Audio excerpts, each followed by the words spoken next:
Hello good morning everyone.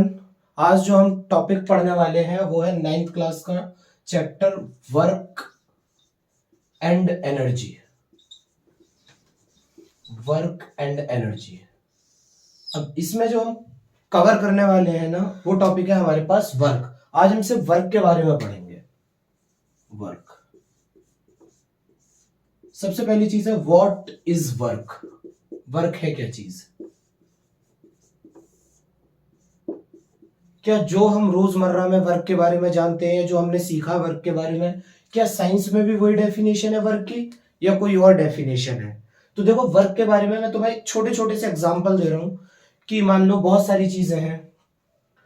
सबसे पहले देखो, मैं वर्क का एक एग्जांपल देता हूं। बहुत बड़ी सी रॉक है, ये एक रॉक है बहुत बड़ी, और तुम इस पे लग गए सुबह से शाम तक। तुमने क्या करना शुरू करा? इसे पुश करना शुरू किया। पूरे दिन पुश करते गए करते गए करते गए, सुबह से शाम हो गई, और जो तुम्हारी सारी की सारी एनर्जी है वो क्या हो गई? एग्जॉस्ट हो गई। सारी एनर्जी क्या हो गई? जो तुम्हारी सारी की सारी एनर्जी है वो एग्जॉस्ट हो गई। क्या तुमने कुछ काम किया? तुमने वर्क डन किया? शायद तुम्हें लगता हो कि तुमने कुछ काम किया है, बट साइंस में ये बात नहीं मानी जाती है कि तुमने कोई काम किया है। तो फिर काम कब होगा? Say a coolie is taking a bag over his head. एक कुली है जो अपने सर के ऊपर एक बैग रख के लेके जा रहा है प्लेटफॉर्म पे, इस तरीके से,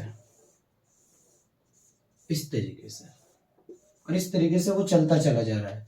क्या उसने काम किया? तो आंसर अगेन नो। तो हमें तो ऐसा लग रहा है। अब मान लो तुम ऐसा समझो कि तुम किसी रेलवे स्टेशन पे जा रहे हो, और कुली ने क्या किया, यहां से लेके वहां तक तुम्हारा सामान पहुंचा दिया सर पे रख के, और तुमसे वो पैसे मांगा। तुम बोलो तुमने किया zero work done.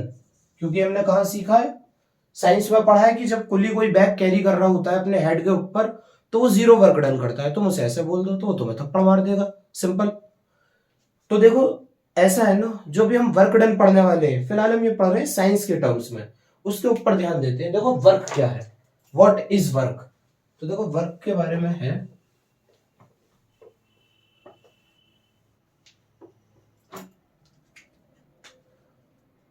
when we apply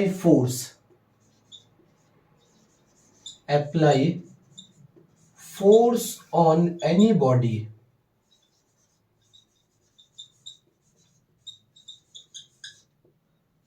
and it get displaced,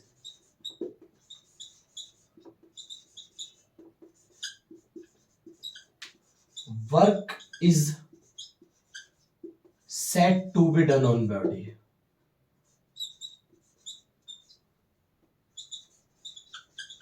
done on body क्या मतलब इस बात का? देखो बहुत सिंपल से डेफिनेशन लिखी हुई है कि अगर हमने किसी बॉडी पर फोर्स अप्लाई किया और वो बॉडी क्या हो जाए? डिस्प्लेस हो जाए। यानी कि जब तक डिस्प्लेस नहीं होगी तो वर्क डन नहीं होगा। तो यानी कि जो मैंने तुम्हें पहला एग्जांपल दिया, कौन सा एग्जांपल दिया पहले? रॉक वाला, जिसमें एक इंसान क्या कर रहा है? उसे कंटिन्यू पुश करने की कोशिश कर रहा है रॉक को। और रॉक एज यू नो, अगर मैं इस दीवार को पुश करने लग जाऊं पूरे दिन पूरी रात, तो क्या मैं पुश कर पाऊंगा, इसे डिस्प्लेस कर पाऊंगा? Answer is no. तो वर्क डन कितना होगा? एज सिंपली वर्क डन जो होगा वो जीरो होगा।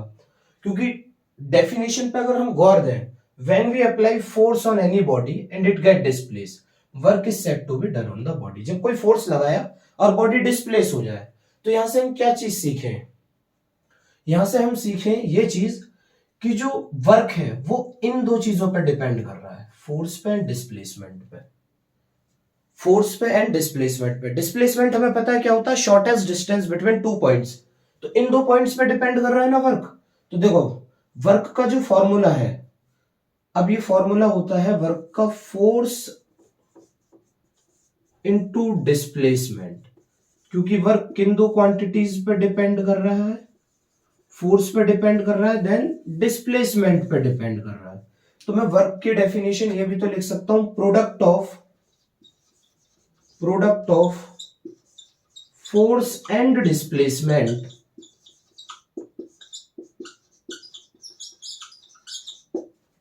Called work. देखो बहुत सिंपल सी डेफिनेशन है। फिजिक्स में तुम्हें बहुत सारी चीजें याद करने की जरूरत भी नहीं पड़ती है। तुम यहां से ये देखो, फोर्स और डिस्प्लेसमेंट का जो प्रोडक्ट है किसके बारे में इंफॉर्मेशन दे रहा है? वर्क के बारे में दे रहा है। सिंपल सी डेफिनेशन है। अच्छा देखो, अब इसकी यूनिट के बारे में बात कर लें कि इसकी यूनिट क्या होगी। जो हमारे पास वर्क है उसकी यूनिट क्या होगी। तो देखो फोर्स की यूनिट क्या होती है, फोर्स की यूनिट लिख लो, यूनिट ऑफ वर्क। ये सब नोट डाउन कर लेना साथ के साथ। यूनिट ऑफ वर्क, डब्ल्यू की यूनिट। फोर्स की एसआई यूनिट होती है क्या, किसके नाम पर होती है, सर आइजैक न्यूटन। बहुत बड़े आदमी है, सबने सुना हुआ है उनका नाम। फोर्स की जो यूनिट है वो क्या है, न्यूटन। और डिस्प्लेसमेंट किसके टर्म्स में मेजर किया जाएगा। डिस्प्लेसमेंट को वैसे तो मेजर कर सकते हैं मीटर में, सेंटीमीटर में, किलोमीटर में, बहुत सारी यूनिट है, पर ऐसा यूनिट एक ही है। ऐसा यूनिट का नाम है मीटर। जो मीटर है वो क्या है हमारे पास, newton into metre, force into displacement. अगर मैं इसे इस तरीके से भी लिख सकता हूं, न्यूटन का एम, मीटर का एम, न्यूटन मीटर। जो वर्क की यूनिट हुई वो हुई न्यूटन मीटर। बट हम इसे एक साइंटिस्ट के नाम पे लिखते हैं और उन साइंटिस्ट का नाम है जूल। तो इसे हम न्यूटन मीटर को क्या कह देते हैं, जूल भी कह देते हैं। क्या बात आई समझ में। यहां तक वर्क के बारे में कोई डाउट रहा होगा नहीं मेरे ख्याल से। फिलहाल अगर नहीं है ये समझ में तो इतना समझो, वर्क क्या, सिंपली फोर्स इनटू डिस्प्लेसमेंट होता है वर्क। फोर्स किसी बॉडी पे अप्लाई किया एंड बॉडी डिस्प्लेस हो गई, सिंपली हमने बॉडी पे क्या कर दिया, वर्क डन कर दिया। ठीक है ना। और उसकी यूनिट होती है क्या, जूल। ठीक है। अब इसमें एक इंपॉर्टेंट क्वेश्चन पूछ लिया जाता है। इस टाइप से जो क्वेश्चन है ना वो पूछ लिए ही जाते हैं अक्सर। अब कंफ्यूजन होता है वैसे उनमें, और आसान है। देखो अब कोई तुमसे पूछ ले व्हाट इज 1 जूल वर्क, आसान है एकदम। 1 जूल वर्क। देखो अगर तुम वीडियो ध्यान से देखते चले जाओगे ना तो मैं तुम्हें ऐसी ऐसी ट्रिक सिखा दूंगा कि कोई भी न्यूमेरिकल करने में तुम्हें कभी भी प्रॉब्लम आएगी नहीं।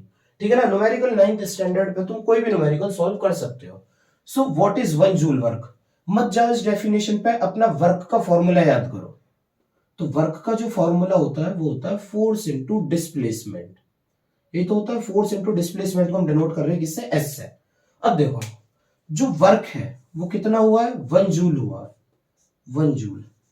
तो इसका मतलब है फोर्स और डिस्प्लेसमेंट की जो मल्टीप्लाई करके 1 आना चाहिए। तो वैसे तो बहुत सारे नंबर है, मैं एफ और एस के बहुत सारे कॉम्बिनेशन ले सकता हूं कि जब इन दोनों की मल्टीप्लाई 1 आए, लेकिन सबसे सिंपल जो कॉम्बिनेशन है वो ये है, एफ भी कितना हो 1 और एस भी कितना हो 1। 1 क्या, इन देयर रेस्पेक्टिव यूनिट्स। ये कितना होना चाहिए 1 न्यूटन, क्योंकि फोर्स को मेजर करते हैं न्यूटन में। और डिस्प्लेसमेंट कितना होना चाहिए 1 मीटर, डिस्प्लेसमेंट को मेजर करते हैं हम किसमें, मीटर में। तो यानी कि एक न्यूटन फोर्स, इस तरीके से अगर मैं बोलूं, एक न्यूटन फोर्स अगर मैं अप्लाई करूं, कोई भी ये बॉडी है इस पर अगर 1 न्यूटन फोर्स अप्लाई किया और ये 1 मीटर की डिस्टेंस से डिस्प्लेस हो गई, तो इसको जो हम, इस वर्क को जो डिफाइन किया हमने वो किस तरीके से किया, 1 जूल डिफाइन किया। आई होप बात समझ आई होगी, डेफिनेशन लिख दी जाए।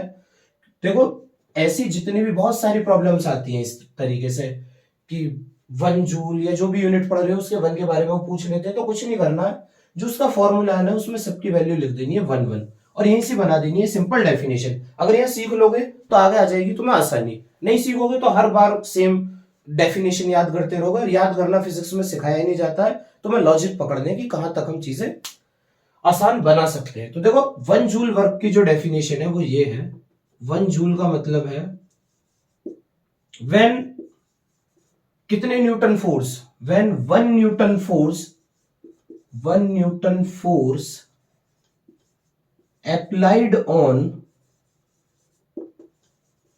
a body and it displays through, and it displays through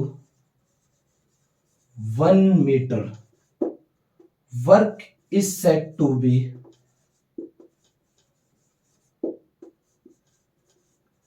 1 joule. कितना वर्क कहेंगे हम इसे, जब 1 न्यूटन फोर्स अप्लाई किया जाए बॉडी पे और उसका 1 मीटर डिस्प्लेसमेंट हो जाए तो कितना वर्क होगा, 1 जूल वर्क होगा। ठीक है ना, बात आ रही है समझ में।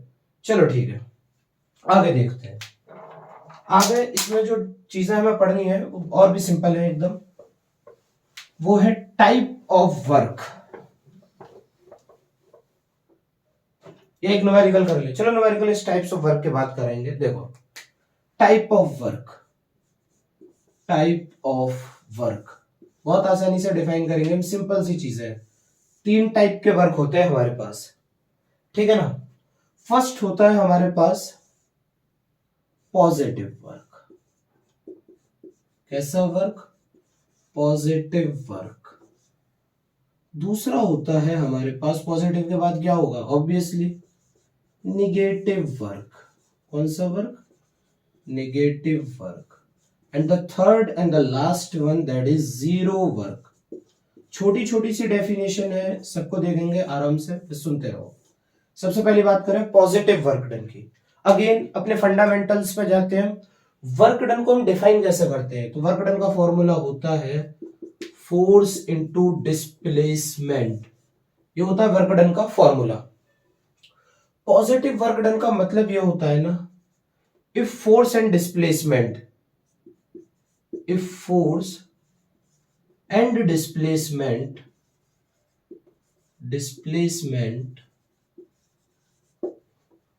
both are in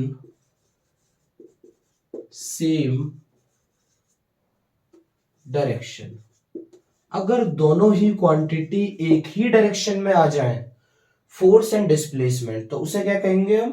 positive work. अच्छा देखो मैं समझा भी देता हूं। उससे ये कोई ब्लॉक है जिसके ऊपर ये मास m रखा हुआ है। अब सोचो मैंने फोर्स अप्लाई किया किस डायरेक्शन में? देखो जिधर ये मार्कर की टिप है, इस डायरेक्शन में फोर्स अप्लाई कर रहा हूं। तो फोर्स की डायरेक्शन क्या है? देखो फिलहाल फोर्स की इधर से करते हैं। चलो फोर्स की डायरेक्शन है ये, और डिस्प्लेसमेंट किधर हो रहा है? इधर की तरफ फोर्स की डायरेक्शन है, और डिस्प्लेसमेंट भी तो बॉडी का इधर ही हो रहा है। तो if force and displacement both are in same direction, जहां पर फोर्स और डिस्प्लेसमेंट दोनों सेम डायरेक्शन में लगे हुए हों, तो उसे हम क्या कहते हैं? उसे कहते हैं पॉजिटिव वर्क डन। लाइक ये है मार्कर, इसमें मैं फोर्स भी इसी साइड में लगा रहा हूँ, डिस्प्लेसमेंट भी इसका इसी डायरेक्शन में हो रहा है। अगर यहाँ पे ब्लॉक होता मैं ज्यादा बेहतर तरीके से समझा पाता। इस तरीके से फोर्स अप्लाई कर रहे हैं, उसी डायरेक्शन में उसका डिस्प्लेसमेंट हो रहा है। Force and displacement both are in the same direction. अच्छा इसका कुछ एग्जांपल कुछ दिमाग में आ रहा हो, ऐसा कहीं तुमने देखा हो कि फोर्स एंड डिस्प्लेसमेंट दोनों सेम डायरेक्शन में होते हो? सोचो सोचो। देखो बहुत आसान आसान से एग्जांपल है इसके। सबसे पहले एग्जांपल बताता हूं, तुम सब लोगों ने देखा होगा, ठेले वाला देखा होगा तुमने। वो अपने ठेले को आगे की तरफ खींचता रहता है, और उसका उसी जिस डायरेक्शन में वो फोर्स लगाता है उसी डायरेक्शन में वो बढ़ने लगता है, ठीक है ना। और ये लिख लो, अ पेन पुश और pull by a boy over a table. बहुत आसान सा एग्जांपल है ये, समझ सकते हो। एक पेन को क्या किया? पुश किया या पुल किया है किसी बच्चे ने, जो कि टेबल पर रखी हुई है। तो इसलिए दिया ये एग्जांपल क्योंकि यहां से समझ पाना आसान है। ये पेन है जो कि टेबल पर रखी हुई है, या तो हमने इसे पुश किया या तो इसे पुल किया। अगर पुल किया तो इस डायरेक्शन में फोर्स लगाएंगे तो इधर ही डिस्प्लेसमेंट हो रहा है, पुश किया तो इस डायरेक्शन में फोर्स लगाएंगे तो इधर ही डिस्प्लेसमेंट हो रहा है। आई होप ये बात समझ आ गई होगी। अब चलो देखो दूसरी तरफ, आसान सी डेफिनेशन है, नेगेटिव वर्क डन। अच्छा अगर पॉजिटिव वर्क डन ये है कि फोर्स और डिस्प्लेसमेंट सेम डायरेक्शन में होनी चाहिए, तो नेगेटिव क्या होगा? सोचो सोचो, इसी डेफिनेशन का उल्टा। जो पॉजिटिव है उसका उल्टा नेगेटिव है। तो सही सेम डेफिनेशन में अगर तुम्हें समझाने की कोशिश करूं, मैं दोबारा नहीं लिख रहा हूं, इसे नोट डाउन कर लेना, इसे नोट डाउन कर लो। नहीं करा है तो मेरे पास इसके नोट्स हैं, तुम लोग कमेंट सेक्शन में मांग सकते हो, आई विल प्रोवाइड यू। अच्छा देखो, अब देखो पॉजिटिव वर्क समझ आ गया होगा। नहीं नोट डाउन किया है तो मैं नोट्स अवेलेबल करा दूंगा। अच्छा देखो नेगेटिव वर्क डन की बात करें, तो ये जो डेफिनेशन लिखी हुई है अगर तुम गौर से देख रहे हो तो पॉजिटिव वर्क डन की लिखी हुई है। If force and displacement both are in same direction, तो नेगेटिव के लिए बिल्कुल उल्टा कर दो, सेम को क्या कर दो? डिफरेंट कर दो। सेम को क्या कर दिया? डिफरेंट। अगर फोर्स और डिस्प्लेसमेंट दोनों अपोजिट डायरेक्शन में हो रहे हो, तो ये जो वर्क डन है ये नेगेटिव वर्क डन है। अच्छा इसका एग्जांपल बताओगे क्या कोई? देखो अगर मैं तुमसे पॉजिटिव वर्क डन के एग्जांपल पूछूं तो तुम्हारे पास बहुत सारे एग्जांपल है पॉजिटिव वर्क डन से, तुम्हारे दिन भर जो है वो भरा हुआ है। But what I want from your side, negative work done का कोई एग्जांपल अगर तुम लोग मुझे दे दो, what is negative work done, सोचो जरा, सोचो। देखो नेगेटिव वर्क डन के बहुत सारे एग्जांपल है, पर उसमें से कुछ, पहला एग्जांपल ये समझो, अ टॉय कार। पहला, a toy car. Toy car का क्या मतलब है? बचपन में वो कार होगी तुम्हारे पास जिसे पीछे की तरफ खींच के लेके जाओ। मान लो ये वो कार है, वैसे तो इतनी गंदी नहीं होगी, ये वो कार है जिसे तुमने इधर की तरफ पीछे की तरफ थोड़ा सा खींचा और ये आगे की तरफ जो है वो चली गई। तो ये जो हमारे पास फोर्स की डायरेक्शन क्या है, ये है। डिस्प्लेसमेंट की डायरेक्शन क्या है, ये है। तो इस केस में हमारे पास क्या है, फोर्स और डिस्प्लेसमेंट जो है वो दोनों क्या है, ऑपोजिट डायरेक्शन में है। फोर्स इस डायरेक्शन में है, डिस्प्लेसमेंट इस डायरेक्शन में। जो फोर्स और डिस्प्लेसमेंट अपोजिट डायरेक्शन में होते हैं तो वर्क डन कैसा होता है, वर्क डन होता है नेगेटिव।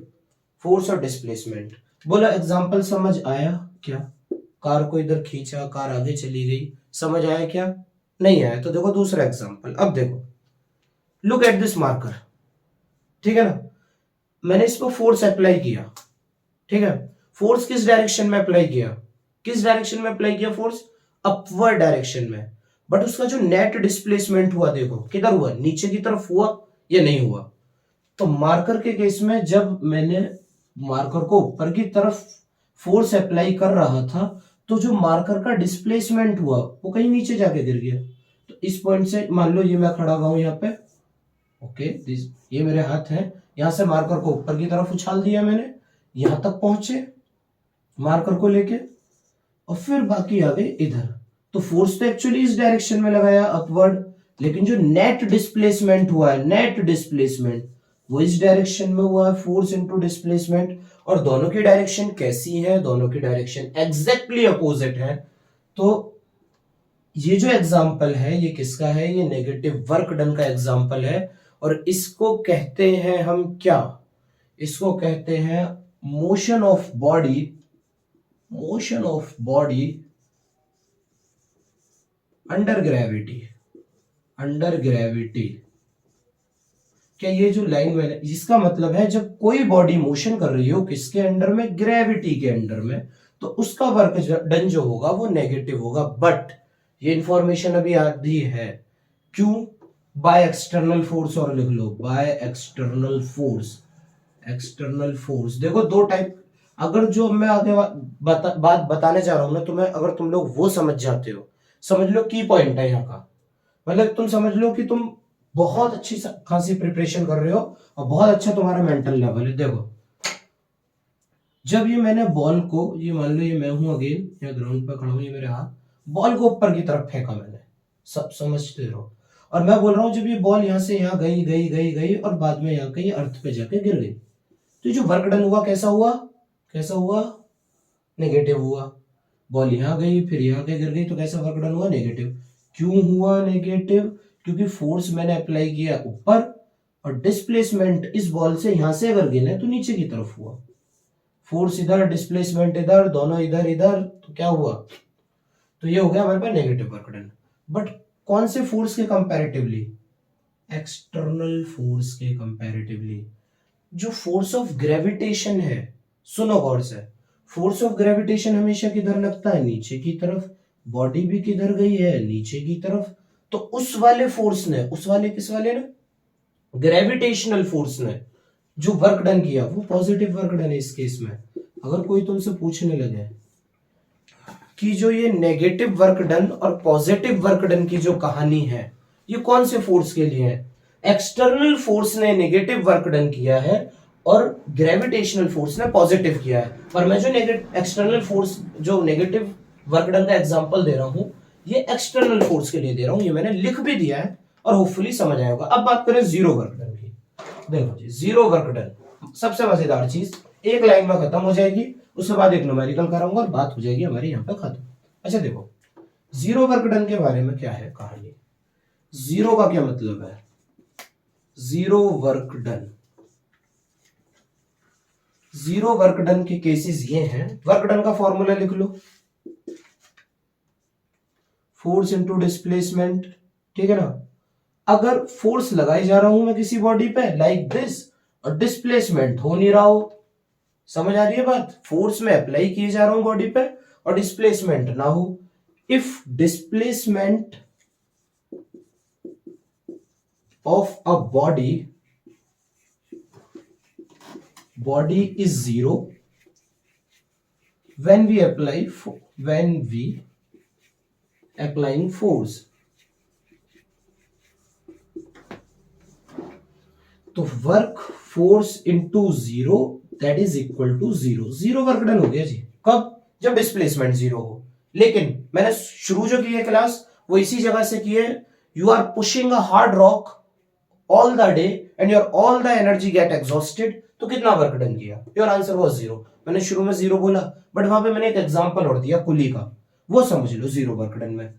शायद देखो थोड़ा सा तुम्हारे स्कोप में नहीं है वो चीज, पर मैं ओरली बता दे रहा हूं, नहीं समझ आएगा तो कुछ चीजें ऐसी हैं कि हमें हायर क्लासेस में भी समझनी है। अगर आज ही सब समझ लोगे तो बाकी कब पढ़ोगे? देखो, अगर फोर्स, एंगल तो समझ आते हैं ना, 9th क्लास में हो तुम लोग।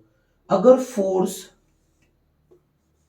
और डिस्प्लेसमेंट के बीच में, फोर्स और डिस्प्लेसमेंट के बीच का एंगल है 90 डिग्री, कितना? 90 डिग्री, तब भी कितना होता है? जीरो वर्क डन होता है। फोर्स और डिस्प्लेसमेंट के बीच का एंगल जो है वो 90 डिग्री है, तब भी जीरो वर्क डन होता है। And my last point is, एक कुली है हमारे पास जो अपने सर के ऊपर बोझा लेके जा रहा है, इसका जो mg है, तुम जानते हो कि ग्रेविटेशनल फोर्स हमेशा की, मतलब ग्रेविटी अपनी तरफ फोर्स लगा रही होगी, और डिस्प्लेसमेंट किधर हो रहा होगा? इसका इधर। एंगल बताओ कितना है? तो आंसर इज 90 डिग्री। यहां भी तो मैंने यही बताया कि 90 डिग्री अगर होगा तो कितना हो जाएगा? जीरो वर्क डन हो जाएगा। आई होप ये तीनों बातें समझ आई होंगी। फिर स्टिल कोई डाउट रह जाता है तुम कमेंट सेक्शन में पूछ सकते हो। और देखो उसके बाद हम एक न्यूमेरिकल कर लेते हैं इसका। देखो एनसीईआरटी में दिया हुआ है ये कुछ तो इस टाइप का न्यूमेरिकल है, बेसिकली थोड़ी बहुत वैल्यूज चेंज होंगी। देखो मैं क्वेश्चन नहीं लिखता हूं बहुत सारे, सिर्फ समझा देता हूं और थोड़ा थोड़ा लिख लेते हैं। देखो this is a ball, block कर दो, बॉल नहीं, थोड़ा सा भी। This is a block and a 7 Newton force applied on it and block get displaced through, block क्या हुआ? डिस्प्लेस हो गया। अगेन ये ब्लॉक यहां से चलते चलते कहां पहुंच गया? यहां पहुंच गया। कितना डिस्प्लेसमेंट हुआ उसका? से 8 मीटर हुआ। तो क्वेश्चन लिख सकते हैं इस डेटा के बेसिस पे, 7 newton force applied on a block, it displays through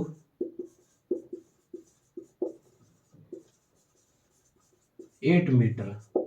8 m का मतलब है 8 metre. Calculate the amount of work done. देखो न्यूमेरिकल करना कभी भी मुश्किल काम है नहीं, लेकिन मैंने नोटिस किया है कि बच्चों से होते हैं नहीं numerical. The reason is simple. देखो सबसे पहला काम है ना, जो तुमसे पूछा है उसका लिख लो फॉर्मूला। जो तुमसे पूछा है उसका लिख लो क्या? फॉर्मूला। तो क्या पूछा है? Work done. वर्क डन का फॉर्मूला हमें पता, फोर्स इनटू डिस्प्लेसमेंट होता है। अब क्वेश्चन में फाइंड करने की कोशिश करो कि वो वैल्यूज दी हुई है या नहीं दी हुई है। नहीं दी हुई है तो कोई और रास्ता होगा ना निकालने का। इस केस में सिंपल है, हर टाइप के न्यूमेरिकल्स करेंगे, जितने भी ज्यादा 9th क्लास के लेवल पर हो सकते हैं सब न्यूमेरिकल करेंगे। फोर्स की वैल्यू कितनी है? क्वेश्चन पढ़ो। अगर तुम्हें वैल्यूज नहीं समझ आ रही हैं तो एक और तरीका है, ये बात समझ लो, यूनिट के थ्रू जा सकते हो तुम लोग। यूनिट चेक करो, यहाँ यूनिट कितनी है? न्यूटन, 7 न्यूटन, और यहाँ क्या है? मीटर। तो न्यूटन किसकी यूनिट होती है? किसकी होती है न्यूटन यूनिट? शुरू में ही बताया है, फोर्स की होती है 7 न्यूटन, मतलब फोर्स की यूनिट न्यूटन, डिस्प्लेसमेंट की यूनिट मीटर, एस की वैल्यू 8 मीटर।